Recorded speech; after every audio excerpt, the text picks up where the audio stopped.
नमस्कार, आप देख रहे हैं न्यूज इंडिया में आपके साथ सागर मिश्रा। यूपी में नगर निकाय चुनाव की घोषणा के बाद चुनावी रण जीतने की तैयारियां तेज हो गई हैं। प्रत्याशी अपने अपने वादों और दावों के साथ जनता के बीच जा रहे हैं, अपने पक्ष में मतदान करने की अपील कर रहे हैं। 4 मई और 11 मई को मतदान होंगे, जबकि नतीजे 13 मई को घोषित किए जाएंगे। नगर निकाय चुनाव के बाद सीधे लोकसभा के चुनाव होने वाले हैं, जिसके चलते इसे 2024 का सेमीफाइनल मुकाबला भी माना जा रहा है। सत्ताधारी बीजेपी से लेकर विपक्षी दल सपा, बसपा, कांग्रेस सहित सभी सियासी पार्टियों की प्रतिष्ठा इससे जुड़ी हुई है। ऐसे में ये देखना काफी दिलचस्प हो गया है कि आखिर नगर निकाय चुनाव में कौन सी पार्टी जनता का विश्वास जीतने में कामयाब होती है और कौन सी जनाधार पाने में विफल रहती है।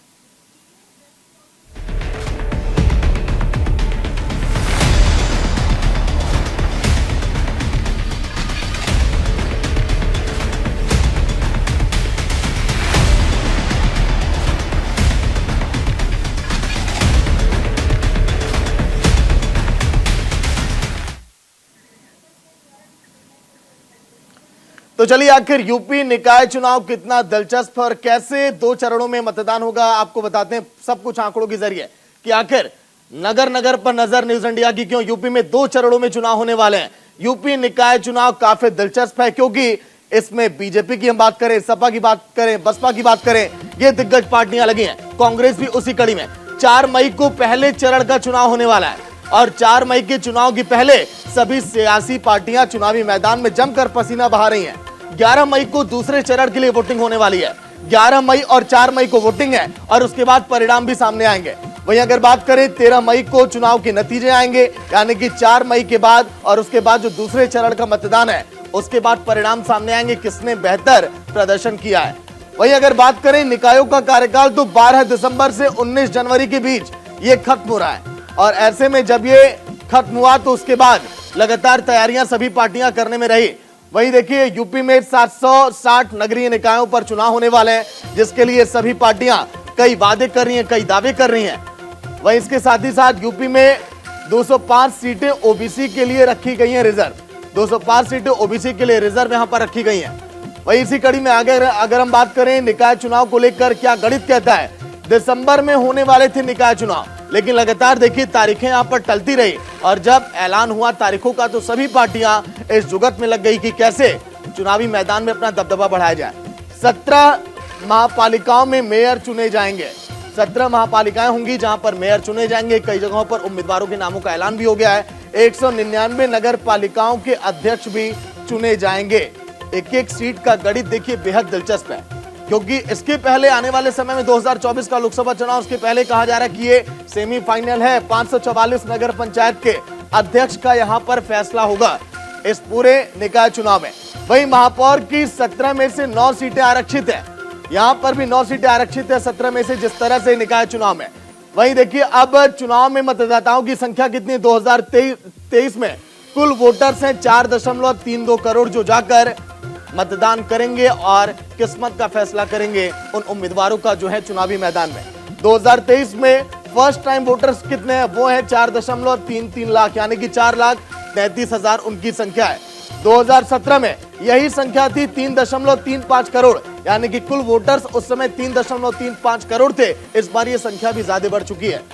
वही अब आइए समझते हैं कि आखिर 2023 में और पहले क्या था। नगर निगम 17 था और अब पहले 16 था, लेकिन अब यह 17 हो चुका है। वही नगर पालिकाएं की बात करें तो 200, पहले 198। नगर पंचायत की बात करें तो 545, लेकिन अब 438 इसकी संख्या हो चली है। वहीं आगे अगर हम बात करें इसी कड़ी में, 2017 चुनाव का समीकरण क्या था। 2017 में बीजेपी की बंपर जीत हुई थी, क्योंकि उस समय भी बीजेपी का दबदबा था और ऐसे में 16 में से 14 नगर निगमों पर बीजेपी का कब्जा रहा था। इस बार सपा, बसपा, कांग्रेस ये चाहती है कि कैसे यहां पर हम अपना दबदबा बनाएं, ताकि जो 24 का मुकाबला है उसके पहले जनाधार कुछ अपने पाले में हो। 1300 में से बीजेपी के 597 पार्षद चुने गए थे। वहीं 198 नगर पालिकाओं में से 67 यानी कि 67 पर बीजेपी ने बाजी मारी थी। वहीं बीएसपी की बात करें 28, सीपीएम की बात करें, कांग्रेस की बात करें 9, एसपी की बात करें 45 और निर्दलीय 43, जिन्होंने यहां पर देखिए समीकरण को बिगाड़ा था। 438 नगर पंचायतों में से बीजेपी ने 100 सीटें जीती थी। इसके अलावा अगर हम बात करें आम आदमी पार्टी की 2, AIMIM के 1, बीएसपी के 45, कांग्रेस के 17, एसपी के 83। वहीं बीजेपी के मुद्दे क्या है चुनाव में, क्योंकि चुनाव में पार्टियों के मुद्दे बहुत देखिए जरूरी है। विकास परियोजनाओं पर जोर दे रही है बीजेपी। कहा यह जा रहा है कि अगर इस बार भी हमारी जीत बम्पर होती है तो हम उसी तरह से प्रदर्शन करेंगे। आवास और नगर विकास का मुद्दा है बीजेपी के एजेंडों में शामिल। इसके साथ ही साथ आवास और नगर विकास मुद्दे के बाद बीजेपी ये कह रही कि सपा और कांग्रेस की विफलताओं का भी मुद्दा लेकर चुनावी मैदान में बीजेपी डटी हुई है कि इन दोनों पार्टियों ने बेहतर नहीं किया, इनको वोट आप मत दें, हमें एक बार फिर से आप मौका दें। और सपा के पास मुद्दे क्या है, कानून व्यवस्था, कि कानून व्यवस्था यूपी में बेहतर होगी, क्योंकि हाल ही की कई घटनाओं को लेकर सपा ने जमकर माहौल बनाया यूपी के अंदर। वहीं स्वास्थ्य के मुद्दे भी सपा उठा रही है लगातार। कोरोना काल से लगाए अभी तक जहां जहां पर सरकार की विफलता रही है, ये भी सपा मुद्दा उठा रही है इस निकाय चुनाव में। वहीं व्यापारियों की सुरक्षा का भी मुद्दा है, क्योंकि कई व्यापारियों पर हमले किए गए, कई व्यापारी अपने आप को सुरक्षित महसूस नहीं कर रहे हैं, इसीलिए यह मुद्दा भी सपा जमकर उठा रही है चुनावी मैदान में। कांग्रेस के मुद्दे क्या है, शहर की सफाई का मुद्दा है कि शहर आपका बहुत साफ होगा, क्योंकि कई बार सवाल ये उठे कि कई ऐसे इलाके हैं जहां पर बेहतर सफाई नहीं है, वहां पर तरह तरह की बीमारियां फैल रही हैं बेहतर सफाई ना होने की वजह से। यातायात से जुड़ी समस्या को भी कांग्रेस ने उठाया है इस निकाय चुनाव में कि यातायात की समस्या हम बेहतर करेंगे। इसके साथ ही साथ सीवर की भी समस्या, जो कि एक बहुत बड़ी समस्या है, सीवरों की सफाई समय पर होनी चाहिए, लेकिन कांग्रेस का यह कहना कि अब हम आने वाले समय में इसको और बेहतर हम करेंगे। वहीं दूषित पानी का भी मुद्दा कांग्रेस लगातार उठा रही है कि आपको अगर बेहतर पीने का पानी चाहिए तो कांग्रेस को वोट आप दीजिए। वहीं बीजेपी के मुद्दे पर हमने देखी नजर तो डाली थी कि विकास परियोजनाओं पर जोर लगातार दिया जा रहा है, लेकिन चुनाव में इन पार्टियों के जो मुद्दे हैं, क्या जनता इससे आकर्षित होगी, क्योंकि आवास और नगर विकास का मुद्दा जो है बीजेपी का, यह भी काफी अहम मुद्दा कहा जा रहा है कि लोगों को आवास मिलेगा, विकास किया जाएगा उनके शहरों का। सपा और कांग्रेस की विफलताओं को भी लगातार बीजेपी गिनाने में लगी है कि इन पार्टियों ने अगर बेहतर किया होता तो ये सत्ता में लौट कर आती, लेकिन बीजेपी ने बेहतर किया। उसी तरह से एक बार फिर आप भरोसा करिए। सपा के मुद्दे तो आपने जान ही लिया, लेकिन इसके साथ ही साथ अगर हम बात करें निकाय चुनाव में कई और ऐसे मुद्दे हैं जिनको इन घोषणा पत्रों में शामिल की हैं ये पार्टियां। उस पर अगर हम बात करें तो बसपा है, सपा है, कांग्रेस है, इन तीनों पार्टियों ने मिलकर यह सोचा है कि कैसे बीजेपी को इस बार पटखनी दी जाए। लेकिन व्यापारियों के मुद्दे पर लगातार देखिए बातचीत चल रही है यूपी के अंदर। वहीं सुप्रीम कोर्ट ने 27 मार्च को एक बड़ा फैसला किया, माफ करेगा, एससी ने 27 मार्च को दिया था बड़ा फैसला, शहरी स्थानीय निकाय चुनाव कराने का आदेश ही दिया। इस संबंध में अधिसूचना भी जारी करने की अनुमति दी गई है। राज्य सरकार ने हाईकोर्ट के आदेश को एससी में चुनौती दी थी। देखिए ओबीसी आरक्षण के मुद्दे को लेकर एससी में अपील, जिसके बाद 5 सदस्यीय आयोग नियुक्त किया गया है। शहरी स्थानीय निकाय चुनाव कराने का आदेश, जब एससी का फैसला है, इस संबंध में अधिसूचना जारी करने की अनुमति दी गई। निकाय चुनाव पर जब सुप्रीम कोर्ट का फैसला आया, राज्य सरकार ने हाईकोर्ट के आदेश को सुप्रीम कोर्ट में चुनौती दी थी। इसके साथ ही साथ ओबीसी आरक्षण के मुद्दे को लेकर भी सुप्रीम कोर्ट में अपील दायर की गई थी, जिसके बाद 5 सदस्यीय आयोग नियुक्त किया गया और फिर इसके बाद इस पर फैसला लिया गया। वहीं सुप्रीम कोर्ट ने 27 मार्च को एक बड़ा फैसला दिया था चुनाव को लेकर। लगातार देखिए यूपी में गहमा गहमी बनी रही शहरी स्थानीय निकाय को लेकर, चुनाव को लेकर। वहीं यूपी निकाय चुनाव से जुड़ी एक बड़ी खबर आपकी टीवी स्क्रीन पर। निकाय चुनाव को लेकर नगर विकास रथ अब निकालेगी बीजेपी। कल से शुरू होगा बीजेपी के कैंपेन का महाअभियान। सभी नगर निगमों में बीजेपी नगर विकास रथ ही निकालेगी। सीएम और डिप्टी सीएम भी रथ को हरी झंडी दिखाएंगे। तमाम मंत्री और बीजेपी के प्रदेश अध्यक्ष भी वहां पर मौजूद होंगे। अलग अलग नगर निगम में रथ को रवाना किया जाएगा। सीएम 24 अप्रैल को सहारनपुर में दिखाएंगे हरी झंडी। डिप्टी सीएम केशव मौर्य झांसी में हरी झंडी दिखाएंगे। डिप्टी सीएम ब्रजेश पाठक गाजियाबाद में हरी झंडी दिखाएंगे। प्रदेश अध्यक्ष भूपेंद्र चौधरी मेरठ में रथ को रवाना करेंगे। सरकार के विकास कार्यों को जनता तक कैसे बीजेपी ले जाए, यही मकसद है इस रथ यात्रा को हरी झंडी दिखाने का।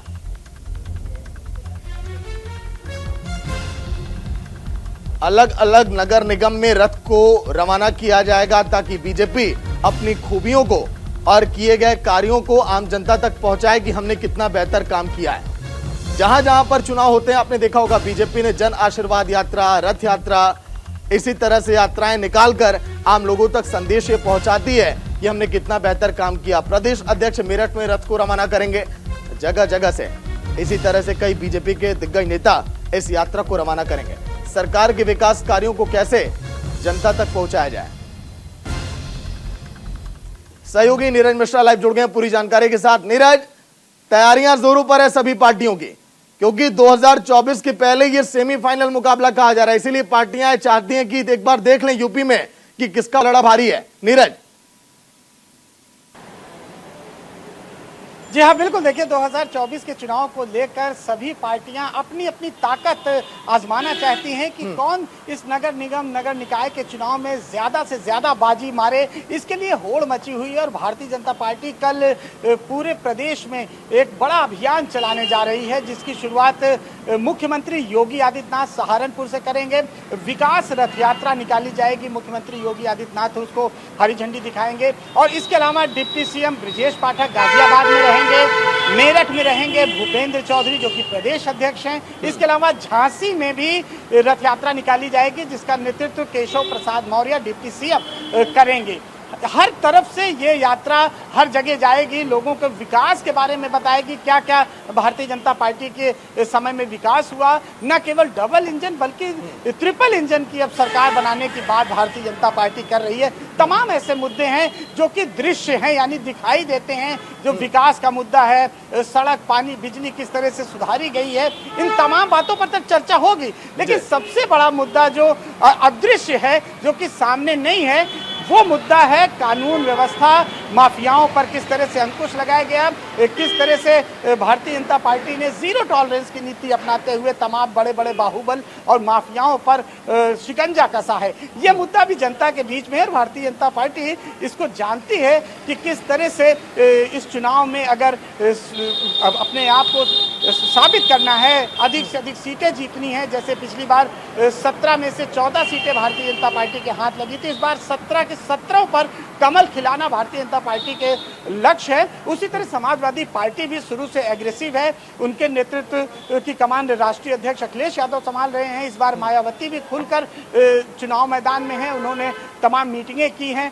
कांग्रेस भी चुनाव मैदान में अपने पूरे दमखम के साथ आ रही है। तो कुल मिला कहा जाए कि 2024 का सेमीफाइनल इसको कोई भी कमतर नहीं आंकना चाहता और इसीलिए चाहे भारतीय जनता पार्टी हो, चाहे समाजवादी पार्टी हो, कांग्रेस हो, बसपा हो, सभी पूरे दमखम के साथ और अपने बड़े नेताओं के साथ अब मैदान में जुट गई है। चलिए, शुक्रिया नीरज पूरी जानकारी के लिए। वहीं यूपी के महोबा में नगर निकाय चुनाव में निर्दलीय प्रत्याशी भूपेंद्र साहू को आदर्श आचार संहिता का उल्लंघन करना महंगा पड़ गया। जिला निर्वाचन अधिकारी के निर्देश पर भूपेंद्र साहू के खिलाफ मुकदमा दर्ज किया गया। भूपेंद्र साहू ने चुनाव प्रचार के दौरान जिला अस्पताल में फल वितरित किया था, जिसका फोटो सोशल मीडिया पर वायरल हो गया। इसी के आधार पर भूपेंद्र साहू पर आदर्श आचार संहिता का उल्लंघन करने का मुकदमा दर्ज किया गया है। तस्वीरें आप देखिए, आचार संहिता के दौरान इस तरह के काम आप नहीं कर सकते और इसी पर देखिए मामला दर्ज किया गया। और निर्दलीय प्रत्याशी हैं भूपेंद्र साहू, जिन पर एफआईआर भी अब दर्ज की गई है। जाकर अस्पताल में इन्होंने फलों का वितरण किया था।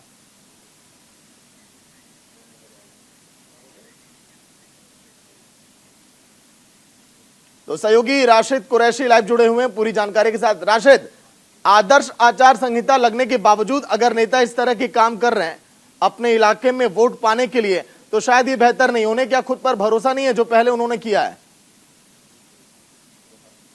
निर्वाचन आयोग की गाइडलाइन को बताते हुए जो भूपेंद्र साहू निर्दलीय प्रत्याशी, इनके द्वारा अस्पतालों में जाकर फल वितरित किए गए और जो वार्ड बाई वार्ड जाकर बिना मुद्रक की छपी हुई जो पंपलेट है उनको भी उनके द्वारा बांटा गया और जिसको लेकर वो फोटो है, तस्वीरें हैं, वो सोशल मीडिया पर वायरल हुई। और वायरल तस्वीरों को जो न्यूज इंडिया हमारे चैनल ने प्रमुखता से दिखाया, तो जो रिटर्निंग ऑफिसर है उन्होंने खबर को बहुत प्रमुखता से लिया था और तत्कालीन कोतवाली में कल इनके खिलाफ आचार संहिता उल्लंघन के तहत मुकदमा दर्ज हुआ है।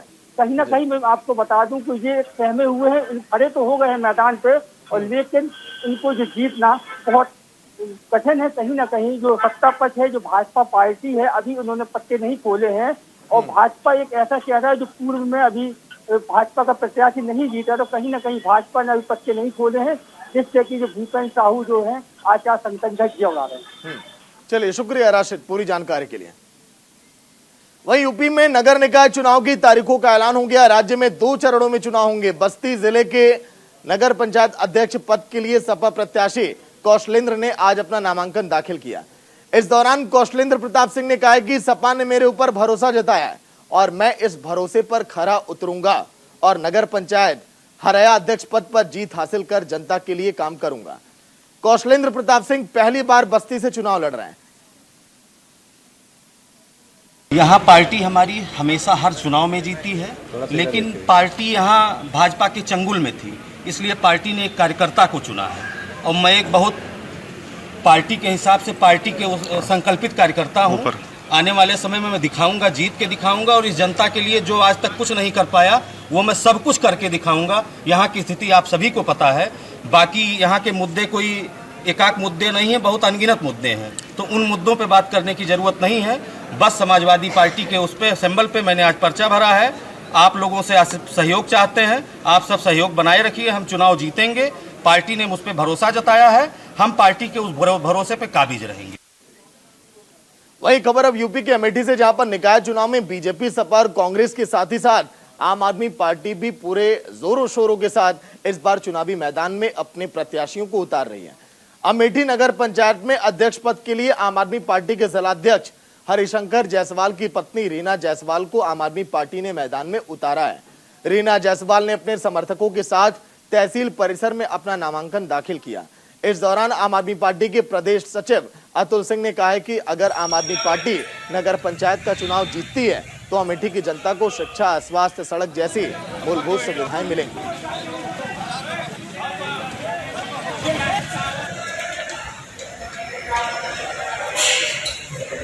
लोगों को पता होगा कि हमारी 2 राज्यों में सरकार है।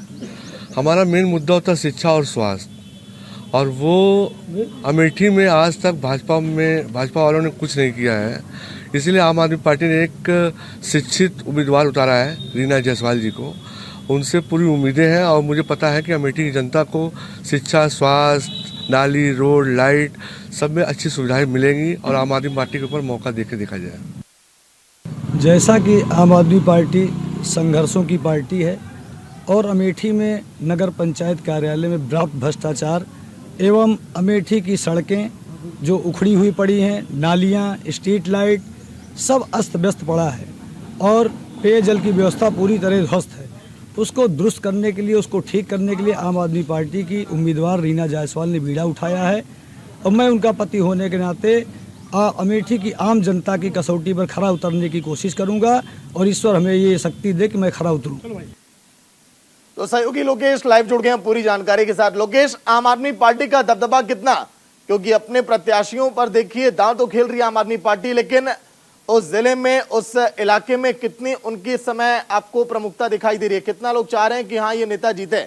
लोकेश जी सागर जी, आपको बताना चाहूंगा कि अभी तक भारतीय जनता पार्टी और समाजवादी पार्टी, बसपा ही मैदान में थी। अब की बार पहली बार निकाय चुनाव में आम आदमी पार्टी जो है कूदी है, कहीं ना कहीं वो जो है हर जगह अपने प्रत्याशी दे रही है। ऐसे में अमेठी नगर पंचायत के अध्यक्ष पद के लिए उसने रीना जायसवाल को उतारा है। लेकिन सबसे बड़ी बात यह है कि उनका ये कहना है कि हम जो है चारों हर जगह पर अपने सशक्त उम्मीदवार उतार रहे हैं और पूरी तरह से हम चारों सीटें जीतेंगे, क्योंकि जो भ्रष्टाचार है उस भ्रष्टाचार के मुद्दे पर जो है हम लगातार चोट कर रहे हैं। और हमारी जो सरकार है, चाहे दिल्ली की बात करें या पंजाब की बात करें, ये जो शिक्षा और स्वास्थ्य व्यवस्था को लेकर हमारी सरकार बनी है दिल्ली और पंजाब में, और उसी मुद्दे को लेकर फिर यहाँ पर है। लेकिन सबसे बड़ी बात यह है कि जिस प्रत्याशी को अमेठी में उतारा है वह प्रत्याशी आम आदमी पार्टी के जिलाध्यक्ष है हरिशंकर जायसवाल, उनकी पत्नी है रीना जायसवाल। अगर जो है उनके पास और कैंडिडेट होते तो सिर्फ एक ही घर में जिलाध्यक्ष की पत्नी को जो है नगर पंचायत का प्रत्याशी बनाना कहाँ पे तरह से स्पष्ट होता है कि कहीं ना कहीं जरूर वो जो दावे कर रही है, जो दम भर रही है, वो दम अभी कहीं ना कहीं इस निकाय चुनाव में दिखाई नहीं देने वाला है। बिल्कुल लोकेश, देखिए सभी उम्मीदवारों की प्रतिष्ठा दांव पर, इसीलिए सभी इस समय जमकर पसीना बहा रहे हैं चुनावी मैदान में। शुक्रिया पूरी जानकारी के लिए। वहीं बीजेपी के पूर्व विधायक उमेश मलिक ने राज्य मंत्री कपिल देव अग्रवाल पर तंज भी कसा है। उन्होंने कहा कि सरकार के साथ तालमेल बनाए बिना कोई नगर पालिका का चेयरमैन काम नहीं कर सकता।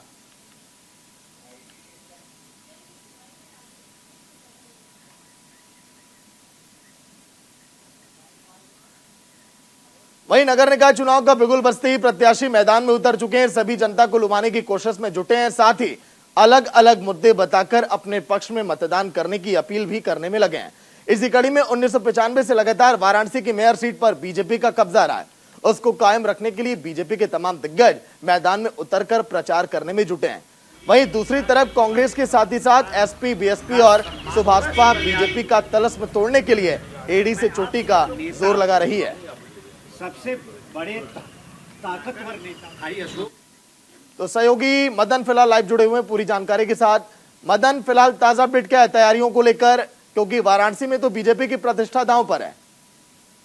जी सागर, बिल्कुल ये बताना चाहूंगा, जिस तरह से नगर निकाय का चुनाव है, लगभग 100 वार्डों में जो है नगर निकाय का चुनाव को होना है, जिसको लेकर के अगर हम भारतीय जनता पार्टी की अगर बात करें तो भारतीय जनता पार्टी जो है पूरी दमखम के साथ जो है एक तरह से कहा जाए तो मैदान में उतर चुकी है। तो वहीं अगर आम और लोगों पार्टी की अगर हम बात करते हैं तो चाहे कांग्रेस हो, चाहे समाजवादी पार्टी हो या आम आदमी पार्टी हो, सभी जो है एक तरह से कहा जाए तो पूरी दमखम लगाने को तैयार है। क्योंकि अगर नगर निकाय चुनाव की अगर हम बात करें तो सिर्फ नगर निकाय चुनाव जो है ये सिर्फ एक तरह से 2024 का सेमीफाइनल मान करके देखा जा रहा है। और इसको में जो है तमाम जो है एक तरह से कहा जाए भारतीय जनता पार्टी के दिग्गज जो है अब इस मैदान में उतर चुके हैं। यानी कि कहा जाता है कि छोटी से छोटी अगर जो पार्टी का अगर उसमें होता है उसको भी इवेंट के तौर पर बना करके जो है भारतीय जनता पार्टी चुनाव लड़ती है। तो इसमें जो है पूरी जिम्मेवारी अगर कहा जाए तो यहाँ के विधायक और कैबिनेट मंत्री को जो है योगी आदित्यनाथ ने जब गोरखपुर में जब मीटिंग की थी, उसके बाद आज भी जो है सीएम जो है कहा जाए तो वाराणसी में है और चुनाव के जो नगर निकाय का चुनाव होना है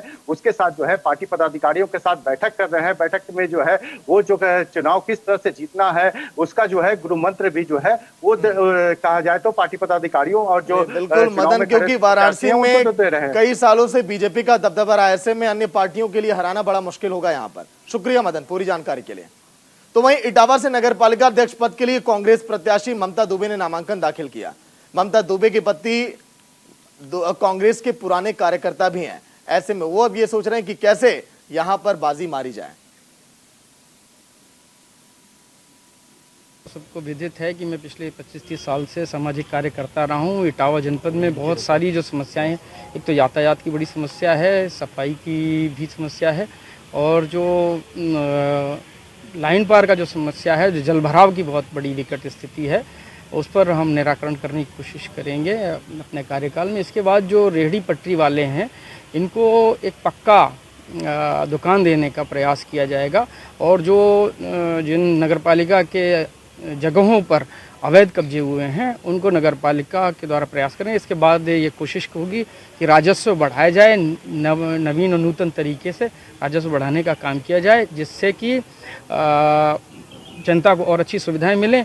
और हम वादा करते हैं कि जो हाउस टैक्स है उसको हाफ करेंगे। तो चलिए इसी के साथ इस खास बुलेटिन में इतना ही। देखते रहिए न्यूज़ इंडिया। नमस्कार।